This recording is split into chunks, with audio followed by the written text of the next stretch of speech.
going? We're live? You're live. So, Zach here at the Kern County Animal Services here in Bakersfield. And we're here to rescue a blind pit bull mix, as well as another pit bull who gave birth to an entire litter that passed away. So she's a staff favorite. We were actually only here to pull the one dog, the blind pit bull, and as usually happens, the staff is like, hey, we got a dog here that doesn't have anybody coming to grab her.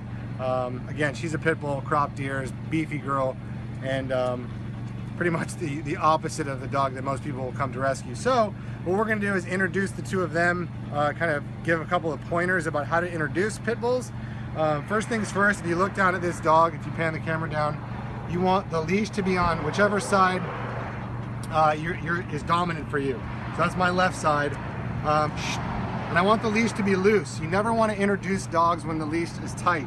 You want things to be up, behind the ear. And this dog also can't see, so it's probably going to go straight in for sniffing and probably a lot of it. So we want to be as in control as possible with a loose leash. More tension, more potential for a bad interaction. So we want to kind of keep moving and let them interact with each other, but keep moving. So she's uninterested. We want to keep her leash a little looser. Yeah, not totally loose, but just a little bit loose. Bring her back over this way. And we want to just keep them moving, let them sense each other, but not let them be too interested in one another. So you can see the leash is pretty loose. He's done some sniffing. He seems content. You can bring her back over if you want. She seems pretty uninterested. This is now she's in avoidance. This is an incredibly successful introduction. So pan back up to me if you could. So that's how you want to, the last thing you want to do when introducing especially two powerful breeds is let them go nose to nose with tight leashes.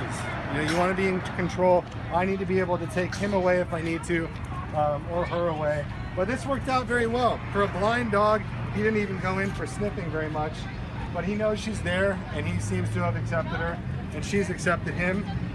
So yeah, that's good. This is very good. So, good boy. Good boy. Yes. So this is a good thing. Let's get a close-up of our boy here real quick. I want to bring the camera over on this side so we can see his face. So he has a couple of eye conditions which have made him completely blind. The pressure in his eye, it looks like this one's about to explode. They actually can explode. So he'll probably have both of his eyes removed. It's called inoculation. And that'll make him a lot happier. A lot of his energy could even be pain related. So we'll get him over to BVH as soon as possible. And there we go, good boy. Good boy. But this is a great rescue. I think once his eyes come out, he'll remind us a lot of Odin, who is Heather Beck's dog out there in Utah. So Heather Beck, you better cross-post this guy for me. This is a good success, so I think he'll be a very good success story. Learning how to control our own energy is what's going to control his energy. Otherwise, he's going to be a very hyper dog. We can help control him by keeping calm and having the leash pressure be as loose as can be, while still being in control. All right, and none of you get mad at me for doing that with, have my back brace on. We're good. All right, thanks. You hit stop? Yeah.